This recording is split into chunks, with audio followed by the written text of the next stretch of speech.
नमस्कार. मी प्राध्यापक डॉक्टर चंद्रकांत चव्हाण, वालचंद महाविद्यालय सोलापूर. आज आपल्यापुढे एक आगळा वेगळा अशा प्रकारचा विषय घेऊन आलेला आहे. खरं तर छत्रपती शिवाजी महाराजांचे अनेक पुतळे आता संपूर्ण महाराष्ट्रभर, देशभर आणि जगभरामध्ये उभारले जात आहेत. आणि कोणत्याही शहरामध्ये आपण गेलो की शहरात प्रवेश करताच आपल्याला छत्रपती शिवाजी महाराजांचा पुतळा हा पाहायला मिळतो. आणि अशा छत्रपती शिवरायांचा या जगातील पहिलं शिल्प हे कोणी आणि कुठे उभारलं हे सांगणारा अशा प्रकारचा हा व्हिडिओ मी आज आपल्यापुढे तो विषय घेऊन आलेलो आहे. खरं तर छत्रपती शिवाजी महाराजांच्या हयातीतच म्हणजे ते जिवंत असतानाच शिवाजी महाराजांचं शिल्प उभारलं गेलं ही एक अतिशय आगळी वेगळी अशा प्रकारची गोष्ट आहे. ज्यावेळेला शिवाजी महाराज दक्षिण दिग्विजयाच्या मोहिमेवर गेले आणि दक्षिण दिग्विजयाच्या मोहिमेमध्ये शिवाजी महाराजांनी कर्नाटक आणि तामिळनाडूच्या किनारपट्टीचा प्रदेश असा मोठा प्रदेश जिंकून एक स्वतंत्र राज्य हे दक्षिणेमध्ये निर्माण केलं. आणि या दक्षिणेच्या मोहिमेवरून ज्यावेळेला शिवाजी महाराज परतत होते त्यावेळेला कर्नाटकातील गदग प्रांतातील बेलवडी या ठिकाणी शिवाजी महाराजांच्या लष्कराच्या छावणीचा मुक्काम जवळपास पडलेला होता. आणि या बेलवडी येथे असलेल्या एक गढी होती आणि तिथले जे काही वतनदार होते देसाई, येसाजी प्रभू देसाई म्हणून, त्यांनी शिवाजी महाराजांच्या सैन्यातील बैल पळवून नेले. खरं तर सैन्यामध्ये असलेलं सामान सुमान वाहण्यासाठी म्हणून जे बैल शिवाजी महाराजांच्या लष्कराच्या बरोबर होते त्यातील हे बैल या येसाजी प्रभू देसायाने पळवून नेले. आणि त्यामुळे शिवाजी महाराजांनी आपल्या सैन्यातील एका सेनापतीस म्हणजे सखोजी गायकवाडांना या देसायाबरोबर बोलणी करून त्याला समज देऊन त्याने पळवून नेलेले जे काही बैल आहेत ते बैल परत आणावे असं सांगितलं. परंतु देसायाने बैल परत देण्याला नकार दिला. तेव्हा शिवाजी महाराजांनी सखोजीला देसायाची ही जी काही गढी होती बेलवडीची ही गढी जिंकून घ्यायला सांगितलं. आणि मग सखोजीने या बेलवडीच्या गढीला वेढा दिला. आता बेलवडीच्या गढीला सखोजीने वेढा दिला आणि त्या झालेल्या वेढ्यातील युद्धाच्या वेळेला हा येसाजी प्रभू देसाई जो आहे तो मारला गेला. आणि त्याच्या मृत्यूनंतर तरुण असणारी त्याची जी काही पत्नी आहे सावित्रीबाई किंवा तिला दुसरं नाव ही मल्लाबाई असं आपल्याला इतिहासामध्ये पाहायला मिळतं. काही ठिकाणी सावित्रीबाई, काही ठिकाणी मल्लाबाई असं दोन नावं ही आपल्याला तिथे पाहायला मिळतात. तर या मल्लाबाईने आपल्या पतीच्या मृत्यूनंतर देखील गढी मोठ्या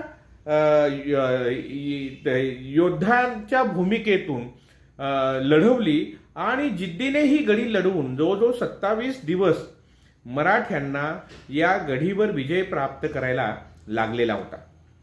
आणि मग मोठ्या संघर्षानंतर एक छोटीशी गढी जिंकायला इतका दीर्घ कालावधी लागणं हे एखाद्या सेनापतीसाठी अतिशय लाजिरवाणं अशा प्रकारचं पण होतं. आणि म्हणून सखोजी गायकवाडाने ज्यावेळेला ही गढी जिंकली त्यावेळेला विजयाच्या उन्मादामध्ये सावित्रीबाई देसाईवर हात टाकला. आणि आपल्याला माहिती आहे की छत्रपती शिवाजी महाराजांचं स्त्रियांच्या बाबतीमध्ये असणारं जे काही धोरण आहे हे अतिशय महत्त्वपूर्ण अशा प्रकारचं आहे, अभिमानास्पद अशा प्रकारचं आहे. आणि स्त्रियांचा जितका मान सन्मान मग ती परराज्यातील असो, परधर्मातील असो, शत्रू सैन्यातील असो, कुठलीही असो, त्या स्त्रियाचा मान सन्मान राखला जावा हे शिवाजी महाराजांनी सक्त आपल्या अधिकाऱ्यांना सांगितलेलं होतं. आणि असं असताना सावित्रीबाई देसाईचा उपमर्द करणं, तिचा विनयभंग सखोजी गायकवाडानं करणं हे शिवाजी महाराजांना बिलकुल आवडलं नाही. आणि ज्या वेळेला ही गोष्ट शिवाजी महाराजांना समजली त्यावेळेला शिवाजी महाराजांनी आपले मेव्हणे असणाऱ्या पत्नीचा भाऊ असलेल्या सखोजी गायकवाडाचे डोळे काढण्याची शिक्षा ही दिलेली होती. प्रत्यक्ष आपल्या एका सेनापतीचे डोळे शत्रूच्या स्त्रीचा विनयभंग केला म्हणून शिवाजी महाराजांनी काढले आणि त्याबरोबरच सावित्रीबाईचा मानसन्मान केला, चोळी पांगडी देऊन, आणि तिची सुटका केली. शिवाजी महाराजांनी एवढंच केलं नाही तर तिचा जो छोटा लहान बाळ होतं, तिला छोटा पुत्र होता, पती वारलेला आहे, आणि त्यानंतर देखील स्वातंत्र्याकरता सावित्रीबाई लढते या गोष्टीचा अभिमान बाळगून त्या गोष्टीची कदर शिवाजी महाराजांनी केली. आणि शिवाजी महाराजांनी बेलवडीचं वतन गढी ही सावित्रीबाईला परत दिली, मल्लाबाईला परत दिली.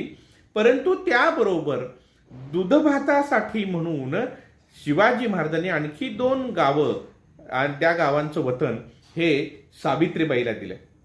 आणि या सगळ्या गोष्टीने सावित्रीबाई प्रचंड प्रभावित झाली आणि छत्रपती शिवाजी महाराजांनी आपल्यावर केलेल्या कृपाशीर्वादाची कृतज्ञता म्हणून, आठवण म्हणून सावित्रीबाईंनी एक शिल्प कोरविलं. आणि हे शिल्प शिवाजी महाराजांच्या हयातीत कोरलं गेलेलं या जगातील शिवाजी महाराजांचं पहिलं शिल्प होतं. आता हे अतिशय आगळं वेगळं अशा प्रकारचं हे शिल्प आहे. आज हे शिल्प धारवाडच्या उत्तरेला असणाऱ्या यादवाड नावाच्या एका छोट्या खेडेगावातील मारुतीच्या मंदिरामध्ये स्थापित केलं गेलेलं आहे. आणि हे शिल्प साधारणपणे 3 फूट उंच आणि 2.5 फूट रुंद अशा पद्धतीचं हे शिल्प आहे. आणि या शिल्पामध्ये 2 भाग त्या शिल्पाचे करण्यात आलेले आहेत. वरचा पहिला भाग जो आहे त्या भागामध्ये कोरीव खांब दोन्ही बाजूला कोरलेले आहेत, त्यावर पोपट आहे, लता वेलींनी अतिशय सुंदर अशा प्रकारचा महिरप हा त्यावर कोरलेला आहे. दिग्विजयी सम्राटाला साजेशी अशा प्रकारची शिवाजी महाराजांची मूर्ती त्या वरच्या भागामध्ये कोरण्यात आलेली आहे. शिवाजी महाराजांचं हे शिल्प जे आहे हे अश्वारूढ अशा प्रकारचं शिल्प आहे. अंगामध्ये लांब घोडदार अशा प्रकारचा पोशाख, डोक्यावर जिरेटोप, एका हातामध्ये तलवार, एका हातामध्ये ढाल आणि पुढे मागे सैनिक अशा पद्धतीचं हे शिल्प आहे. शिवाजी महाराजांच्या शिरावर छत्र धरण्यात आलेला आहे आणि त्यांच्या पायाशी एक श्वान देखील या शिल्पामध्ये कोरण्यात आलेला आहे. शिल्पाचा जो खालचा भाग आहे त्या खालच्या भागामध्ये शिवाजी महाराज एका आसनावर बसलेले आहेत आणि शिवाजी महाराजांच्या मांडीवर एक छोटं बाळ हे बसलेलं आहे आणि शिवाजी महाराज त्याला घास भरवतायत अशा प्रकारचं हे शिल्प आहे. आणि तिथे समोर ही सावित्रीबाई किंवा मल्लाबाई जी आहे ती वाटी घेऊन थांबलेली आहे आणि त्याबरोबरच सुरई पाणी घेऊन एक सैनिक तिथे बाजूला उभा आहे. शिवाजी महाराजांच्या पाठीमागच्या बाजूला एक धनुर्धारी स्त्री थांबलेली, एक योद्धी आहे, धनुर्धारी आहे, ती स्त्री थांबलेली आहे. अशा प्रकारचं एक शिल्प हे या ठिकाणी कोरण्यात आलेलं आहे.